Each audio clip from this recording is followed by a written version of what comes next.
Hi campers, hope you're doing well. Welcome to another video. I'm out for a wild camp, and this time I'm out on the new bike, the boot zipper. And yeah, I'm in a spot that I've not visited for since the winter. I think February is the last time I was here. And I was out with Des and Tim and Lee. But yeah, it's nice to get back up here. Always a nice spot round here. And I stopped for a cheeky pint and pasty on the way. That was I'm calling that an 11s. It's just coming up towards 12 now, I think. Yeah, 12 o'clock on the button. Just got to the spot and keeping it simple tonight. For the camp I've got tarp and bivvy. Bit of an experiment coming out with the new bike and the new setup. I'll talk you through that in a moment before I start unpacking. But yeah, some good things to report and some bad things, I think, from my first ride out on it with it fully laden.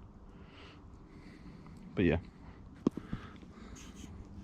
all good, and I've got it adorned with the suitable stickerage.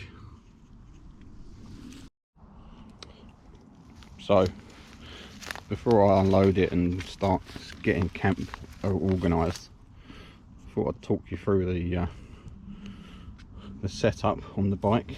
So for those that haven't seen my previous videos, this is the On1 boot zipper.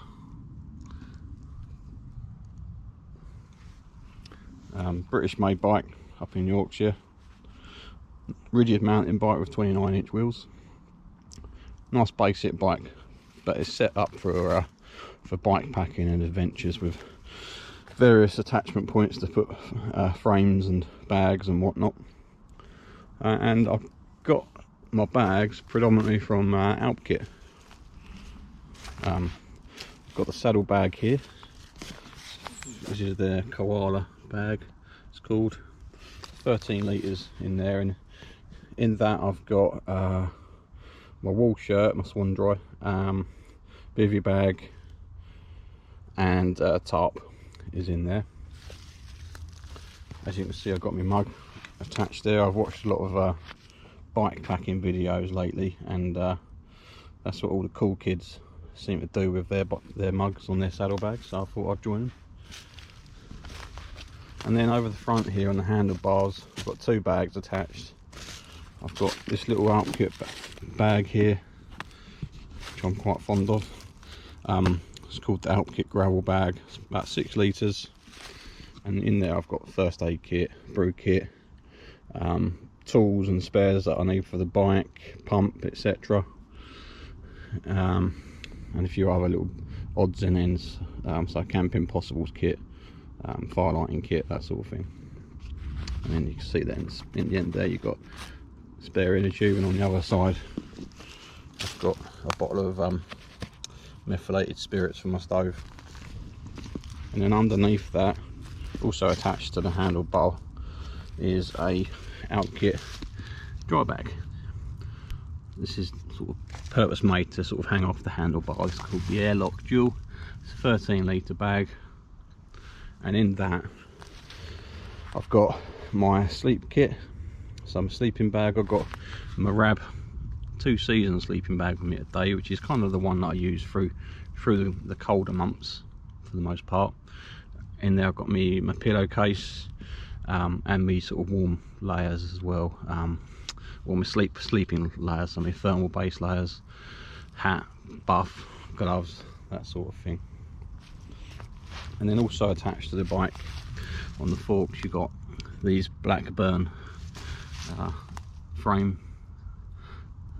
here. I've got one either side of the fork, and as you can see I've got my Nalgene bottle on this side with me Bushcraft store cook pot, and another Nalgene bottle there. So the Nalgenes hold about 1.2 litres each when you brim them, so 2.4 litres of water there, and then one more water bottle there which has got about 750 ml in it. And then finally, I've got my caramel saver 45 with other odds and ends in there. I've got food in there, my sleeping pad, my foam mat, a hoodie, a jacket, and a couple of beers. And yes, my knife and saw as well for preparing wood for the fire, and my firebox stove as well and grill. And that's my setup there. So on the bike, in total, you've got about 32 litres of storage capacity. And then my rucksack, that's 45 litres, but as you can see, I've got that cinched right down. It's not anywhere near its full capacity. And all in all, that's probably a bit too much, to be honest with you, for this camp. I'm sort of gone a bit over the top, but I wanted to see what the bike was capable of, what I could do, what was comfortable. And I think ultimately I'm carrying way too much weight. Wasn't happy with having the 2 bags up the front here. It worked pretty well, carried pretty well, but I wasn't happy with this bag. This was flapping about quite a bit, and I'm a bit worried about how this is rubbing on the head tube. There you can see that I've got some electrical tape around the head tube just to protect the frame, the paintwork from the rubbing. And I've got a bit too much weight in the rucksack as well, so next time out I'll probably change things up a bit, go a bit lightweight. But otherwise, really happy with the saddlebag. Like, didn't even notice I had that on the back of the bike, and the 2 fork cages with the bottles on. Brilliant, really happy with that. There are lots of other bags you can get for bike packing. You can spend an absolute fortune on bike packing. It's a real rabbit warren that you can sort of get yourself lost in. I've kind of gone with the absolute minimum here. I didn't want to sort of buy the cheapest bags you can buy, but I've also not bought the most expensive either. The saddle bag was a few quid. I took advantage of a 15% off offer that was available last bank holiday weekend. The dry bag was about 11 quid, and I spent a bit more on this gravel bag here. That was about 50 quid, but my intention is that will probably be used more than all the other bags combined, because that will come out on sort of day rides and short trips out when I'm not bike packing. But yeah, all in all, it's a good setup, but I need to refine the handlebar system a little bit more, I think, and think about that. One thing I am doing though is I've got a rack on order with a guy on Instagram that makes these cool sort of systems that hang off your bars and keep the bags a bit neater and carry a bit better. But yeah, after the ride in from home, I'm starting to chill down a little bit now, so I'm going to get a jumper on, get my hoodie on, and then get the tarp up. I think it's mid-September now, and you can really detect a change in the seasons. It's getting quite chilly over night time now, and I think today is probably forecast to get up to highs of sort of 17, 18 degrees or thereabouts during the day, and down to about 10 through the night, I think. So it's not going to be freezing cold, but after a warm summer you do notice it, don't you? Right, time to get the tarp up.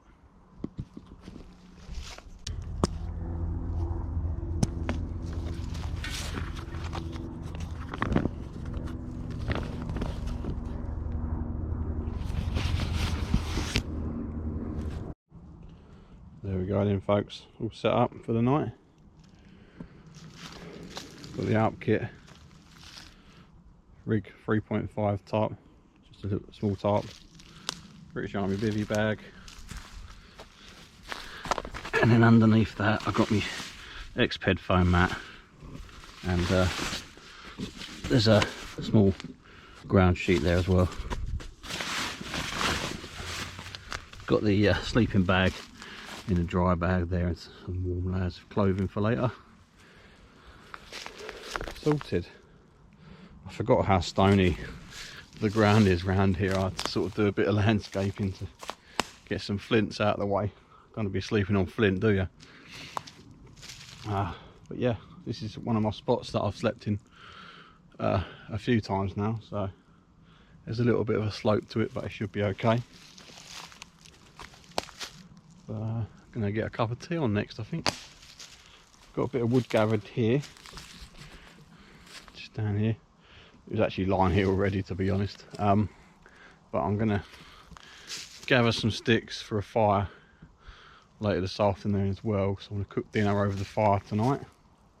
But I shouldn't have any challenges finding sticks. Cool. What a lovely spot though. I like it here. And the sun's come out as well. I've got a nice pile of sticks now, folks. When I was out collecting wood, I've got this decrepit old bit of pine here. Very punky and rotten, but I think there's fatwood in there. I think I've harvested fatwood from here before, because I remember doing it last time I was here. But yeah, I'm going to harvest a bit of fatwood to use to light the fire.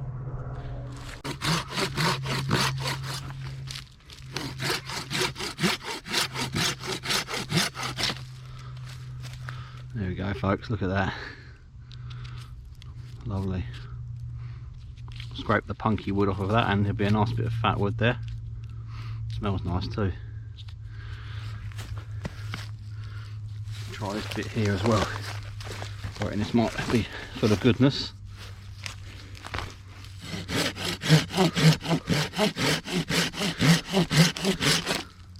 Yes. Lovely jubbly. That's fire lighting for today sorted.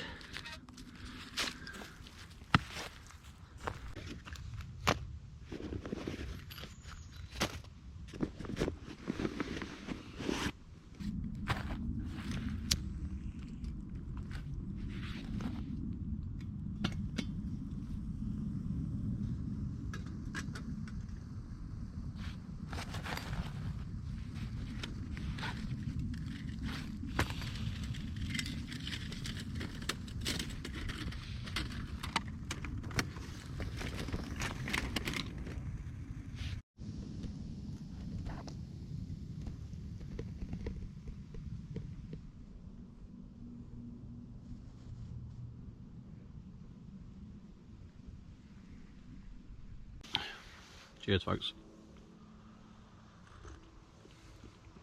Lovely. Still drinking that Steak Detective loose leaf tea. Really nice. Quite enjoying it. But now that I've got a brew on the go, it means only one thing, and that's my brand new segment, which is Barney's Biscuits and Brews.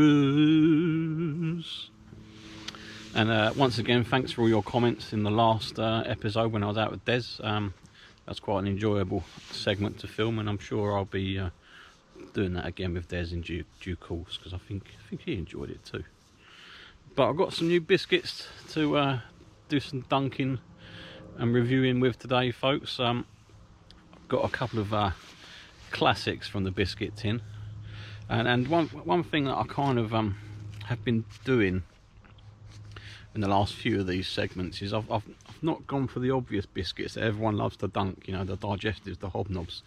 They're coming, trust me, they're coming to the video, to this segment, you know, in due course. But I want to sort of show a bit of love for the underdogs in the biscuit tin, you know, the ones that are always there, that you always enjoy, but no one ever shouts out loudly about. So I've got two with me today. I've got this one, nice, depending on your position in the class system. Do you call that nice or nice? I don't know. If you're posh, maybe it's nice, but I just think they're a nice biscuit. And then after that, I've also got, you know, a very underrated biscuit in the tin, malted milk. But not just any malted milk, folks, because ta-da, It's got chocolate on the back of it. Oh, chocolate malted milk. They are right up there in my opinion. Right up there. But let's get done. I'm going to go in with the nice/nice biscuits first.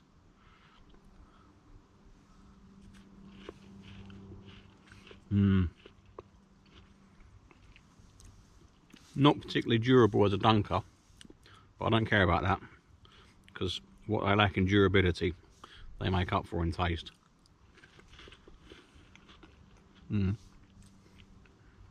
Yeah, sort of short crust, coconut flavoured biscuit. It's just wonderful. A couple of dunks, that's all you need.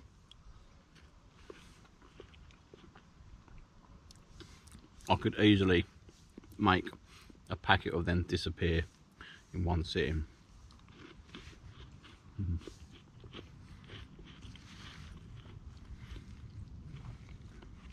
You know what, folks, I'm going to say it. I'm not one to celebrate coffee drinkers on this channel, but the nice/nice biscuit would dunk very well in coffee. I think the coconut would complement the coffee very nicely.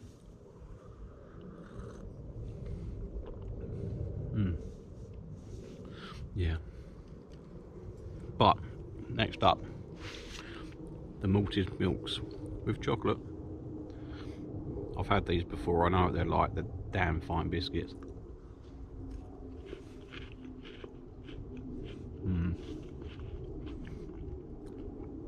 Underdunk that slightly. I think you need maybe 3 to 4 generous dunks. Yeah. Yeah. That ain't half bad, folks. And again, chocolate malted milk, because of the sort of malted sort of flavouring that you get with these, go very nice in coffee as well, I imagine.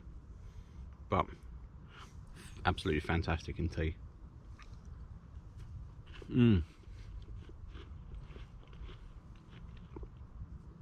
Chocolate just takes them to the next level.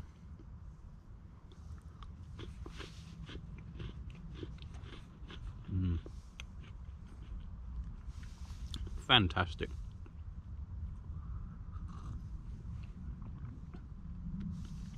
What a wonderful dunking experience. And yeah, malted milk and nice/nice are right up there, I think, in terms of your biscuit choices for dunking. They're not durable dunkers. You know, if you want a biscuit that's going to suck up your brew when you dunk it, then you know obviously you're going to go straight to hobnobs. But if you want a biscuit that you can savour, you can enjoy, then nice and or nice and malted milks, even without the chocolate on, are fantastic choices, and affordable choices as well. They don't cost the earth, these biscuits. Chocolate ones are a little bit more expensive. I think they're about £1.20 or £1.30 in most supermarkets. But yeah, fantastic experience for dunking. So there you go. What do you think of those biscuits, folks? Do you enjoy them? And I'm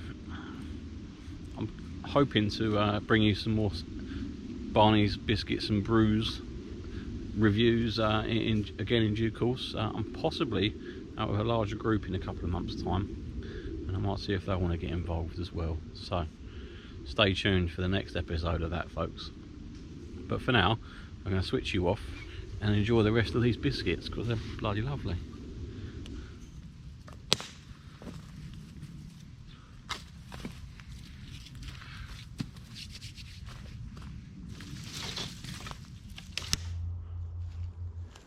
Quite liking how the woodland is illuminated by the sun at the moment, peeping through the trees, lighting up my little space. Brilliant.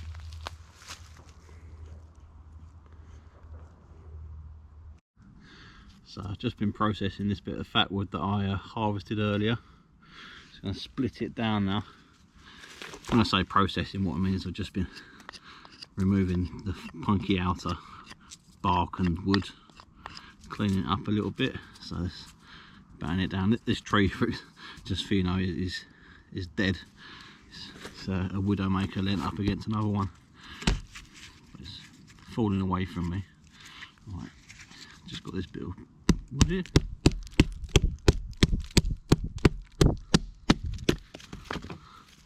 There we go. Check that out. Let's break that down a bit more.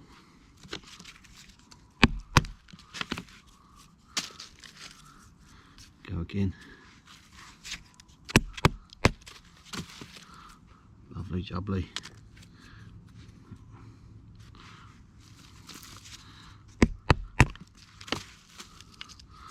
And all I can do then is scrape some shavings off there and some feathers, and that'll take a spark nicely. Hidey hi campers. So, got me wood prepped up and ready to go. Gonna fire that up a little later on. It's about 3 o'clock now, so I'm gonna have quite a late lunch because I had that pasty for 11s, and then I've had biscuits with me brew a couple of hours ago now. Been chilling for a bit. Want to get some more food in my belly, and what I had kind of planned for lunch today is some noodles, and what I want to do though is pimp my noodles. I've got a really cheap packet of noodles here, I'll show you. Lost the pot noodle. A lot of viewers from UK will be familiar with this brand, I'm sure. And this is the chip shop curry flavour. There we go. And I had these at work the other day for my lunch. I bought them in the supermarket for 50p, and they were okay. They were average, you know. They're not great noodles, but they get you through. But I was eating these thinking these could be enhanced. You can make these a lot better. So I'm going to have a go now at pimping my noodles, and I'll show you what I'm going to do. So I'm going to cook the noodles up in the usual way, but I've got a few bits to add to it. I've got some vegetables here, some sweet corn and peppers in a tin, spring onion to slice up and chuck on at the end, and then the pièce de résistance, a bit of a steak detective biltong. This is the sort of his original flavour. Quite like this one. And then I've got my little spice rack over here, if you like, and in there I've got some tandoori and some salt and pepper, and I think I might use a combination of them things to add a bit more seasoning to the noodles, because that comes with a seasoning pack, and then I'll just spice it up a little bit. So I'm going to get that going and I'll bring you along. So I'm just going to get some water in the bowl first, folks. Got just under 300 ml in there as per the instructions for the noodles. So I just got the noodles and the seasoning in there now. This isn't going to take long now, so I'm going to get everything else in there straight away. Ooh. Some of the veg. Probably don't need all of them.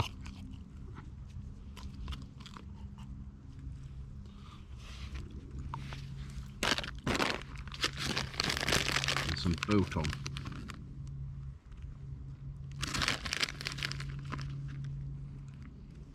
Save some for later. And finally, I'll just give that a mix first.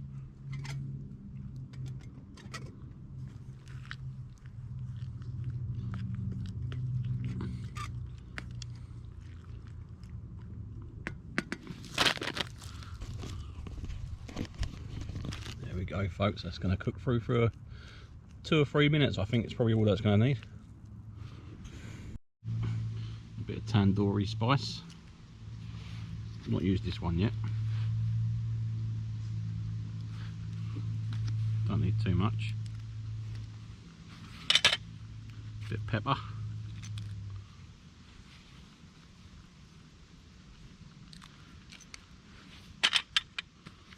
Give that a little mix.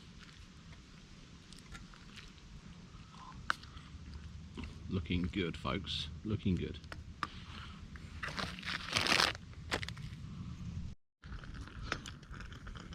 There we go, folks. That has literally been a couple of minutes cooking through. I'm going to take that off the heat now. Blow that out. I'm just going to let that sit for a few minutes just to finish cooking through the residual heat. Almost forgot, folks. There it is, soaked up some of the excess juice now.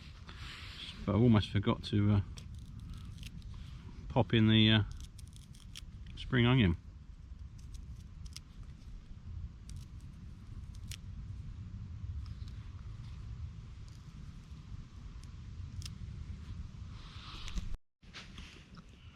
Right, time to tuck in.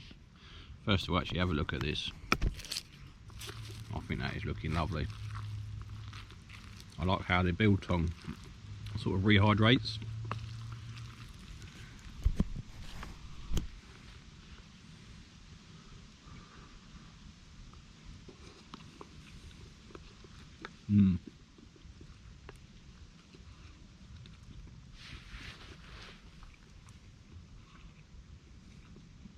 That is delicious. It's like a bit of a beef curry now with noodles.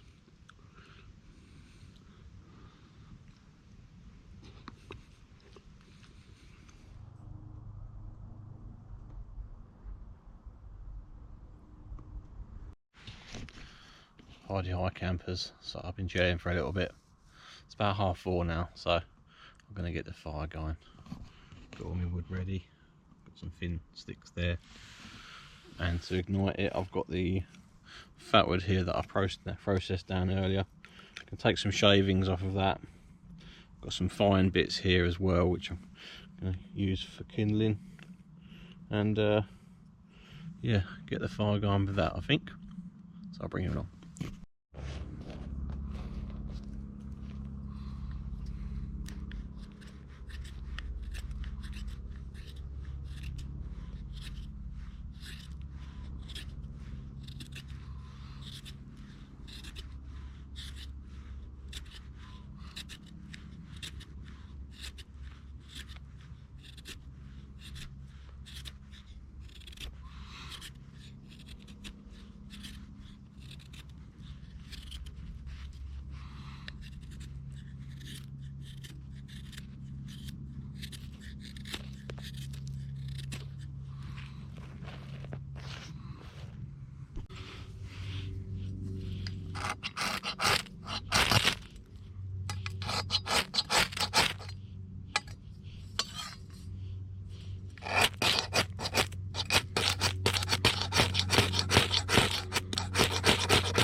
Get the ashtray inside, in there.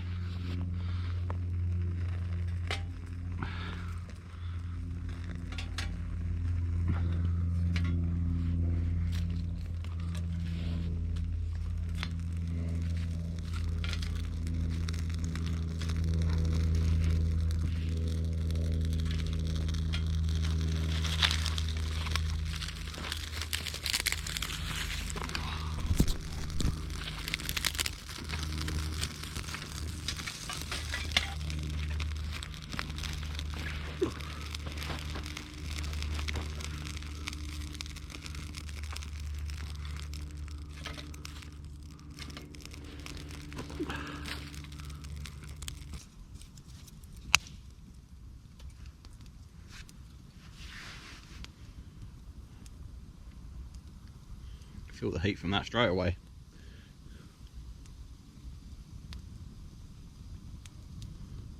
Lovely.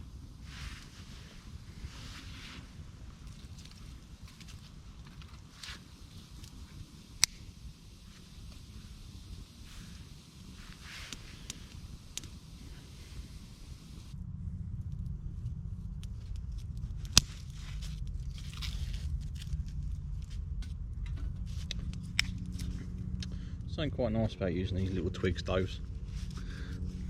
You see me using them quite a lot on my channel, and it's just because it's just a really nice way to have a little fire, keep things contained, makes clear up nice and easy the next day. It's just really nice.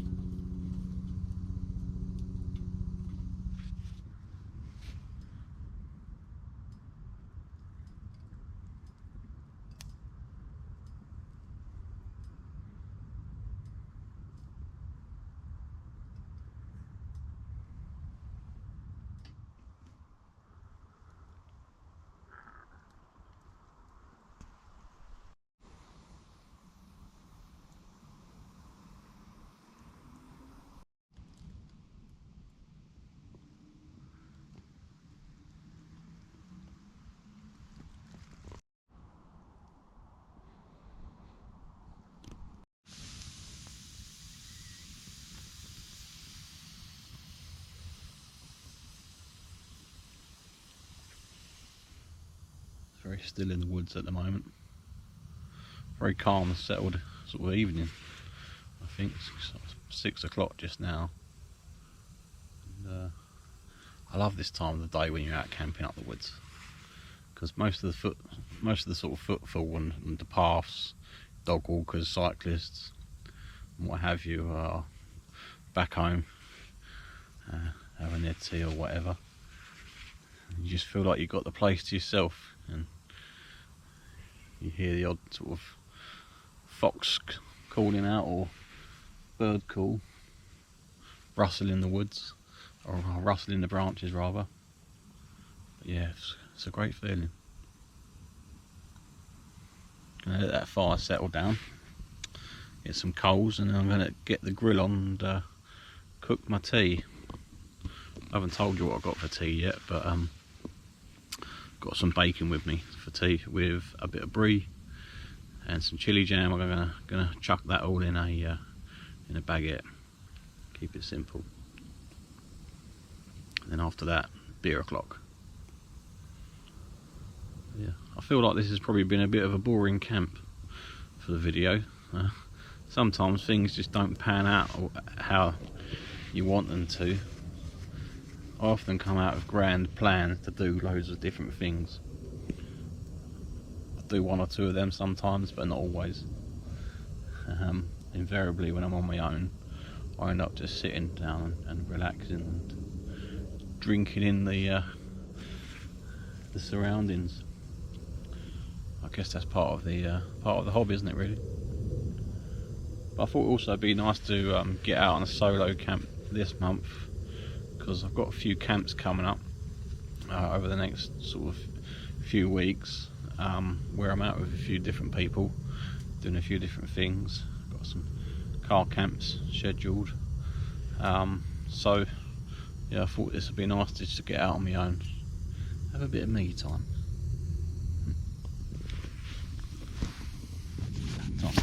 Time to get the bedding out, I think.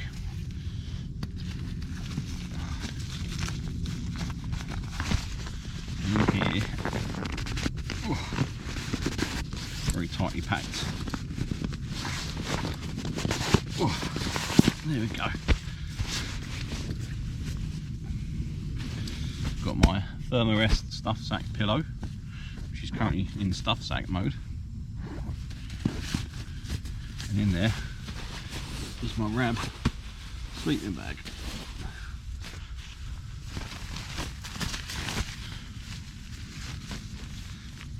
So, also in this bag is an assortment of spare clothes,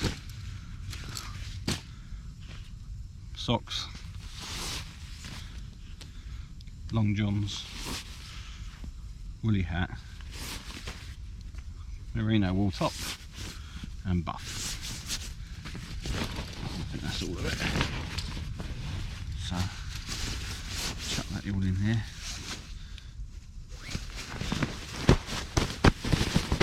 That's my pillow. Just got to get this inside my biggie bag.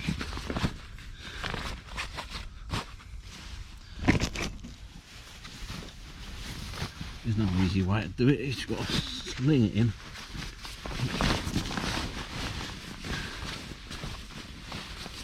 Undo the zip a little bit so I can get in it later.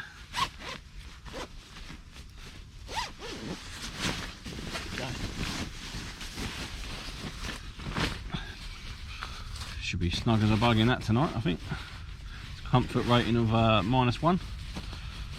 Generally does see me through most of the winter in the southeast. We get the odd camp like in the sort of deep in the winter. Oh. Yeah, we get the odd camp deep in the winter where it might be colder than -1 and I might have to get a warmer bag, but for the most part that does it for me. And if I am a bit close to the limit, I can just, you know, wear some extra clothes, some extra layers, because normally when I go to bed I strip down to my base layers, and then sort of use these to pad out my pillow as well. So yeah, works for me.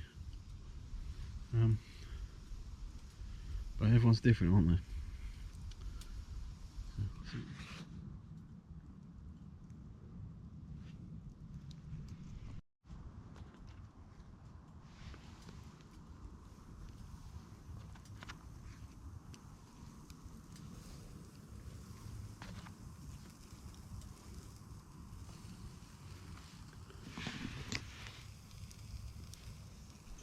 I think the bacon's done, folks. Got half a baguette prepped. Brie and chili jam. Let's get it on. Oh yes. Going big on bacon. Lovely jubbly. We're going to get that bacon back on the grill now, and for the other half.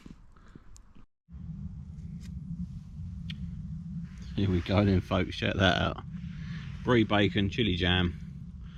Lovely jubbly. Nice simple camping meal really when you think about it.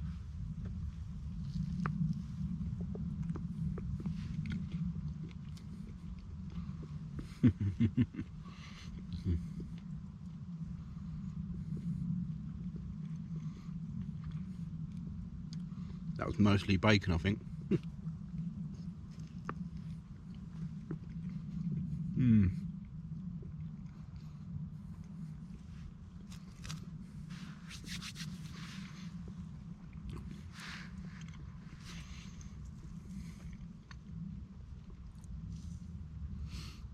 That's really nice. So just before I put the sharps away for the evening, I've been cutting through fatwood with this today, so blade's nice and sticky and mucky. So I've been cleaning it up before it goes away, just in case I forget to do it when I get home, because you don't want that going rusty on your blade.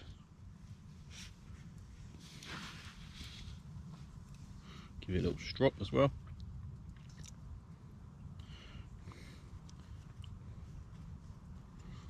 The final thing that I'll do, just to preserve the blade as well, is give it a little coat of Vaseline to help sort of disperse any water. Again, just preserve it.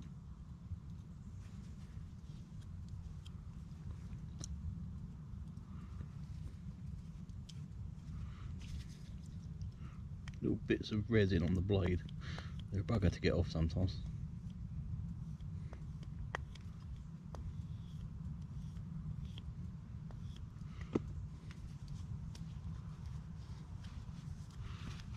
Lovely. A bit of Vaseline.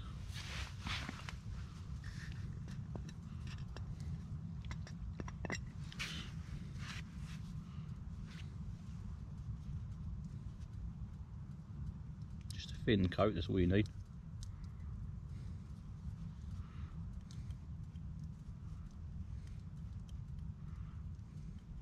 So this Mearsy knife, you know, it's one that I like to use, and I'll take it out as often as I can, but I do take the maintenance on it quite seriously, and yeah, I use it but I don't abuse it, let's put it that way.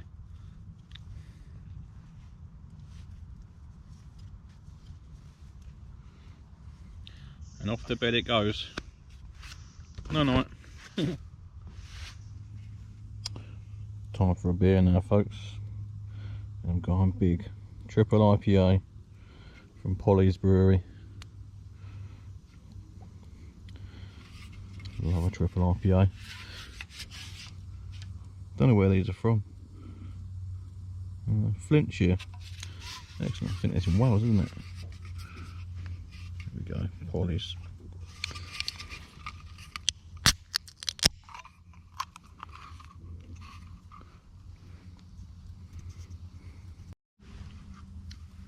Cheers, folks.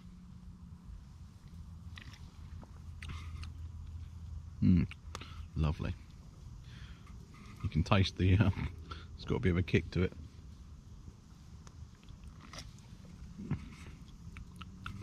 Very nice. And the other ale I got is a stout from a Spanish brewery called Basqueland, which is their 8th anniversary beer. Fudge Fantasy Imperial Pastry Stout. This one's 12%, so gonna be a good night for me. Bring it on.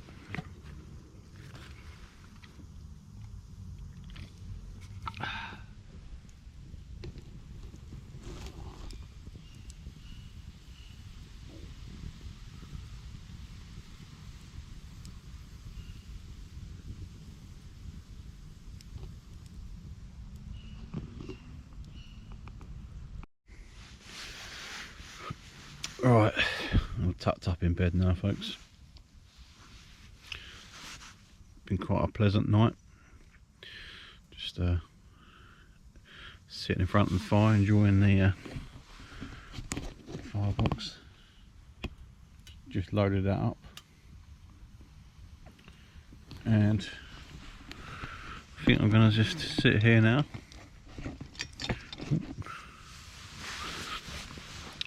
Nice and warm in the sleeping bag. Temperature's starting to drop a little bit, I think. But just sit and watch the fire for a bit and drift off to sleep, I think. Lovely. Really enjoyed this. Right. The owls have been quite vocal tonight as well, actually, I've noticed. Must be that time of year for them to start claiming their territory. But I'll see you in the morning, folks. Night night.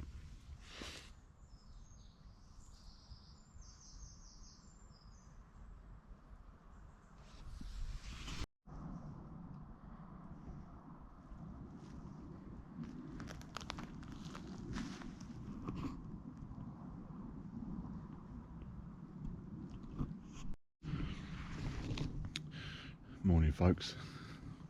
That was quite a nice peaceful night. Just the sounds of me snoring in nature. But yeah, it was actually quite warm last night. I was quite warm in the sleeping bag. Stripped down to my pants as well. And yeah, to unzip the sleeping bag and just leave it all wide open at the top a bit as well. Yeah, but a nice night was had. And a beautiful morning too. I'm loving how the sun is just dappling through the trees.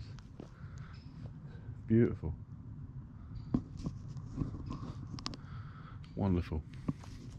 Right, time for a cup of tea, I think. Get the stove on. Packed away the firebox, dispersed of the ash and the unused firewood. Yeah, so what a mess.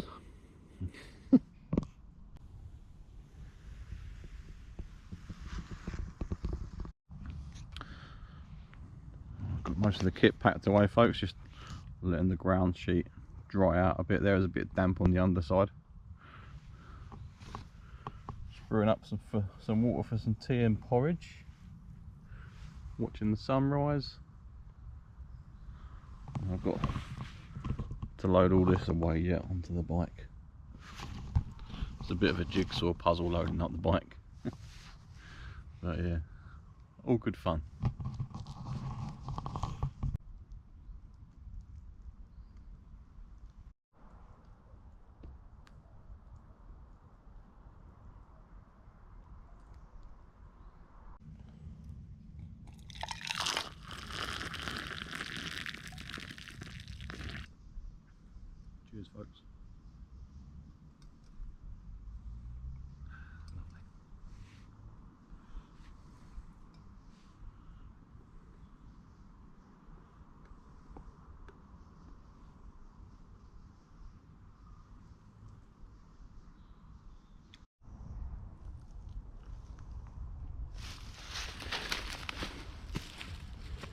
There we go folks, all packed up,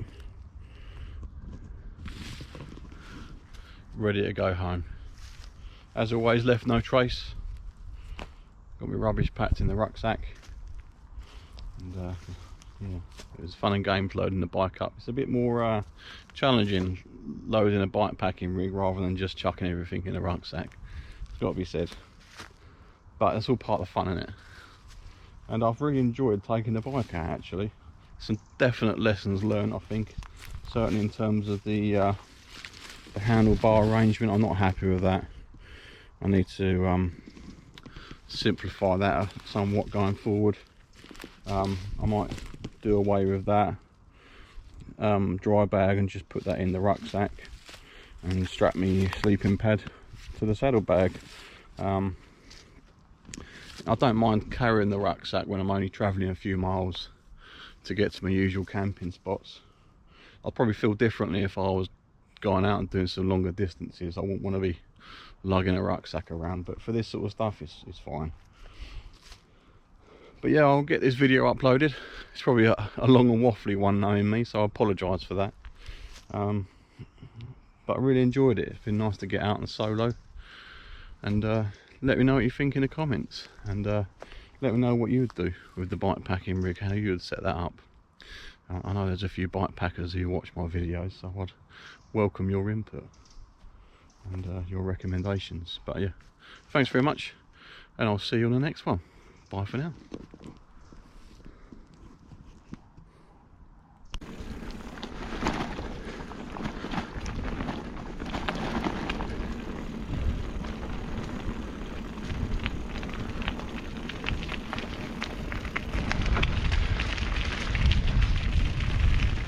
See you later, folks. Woo.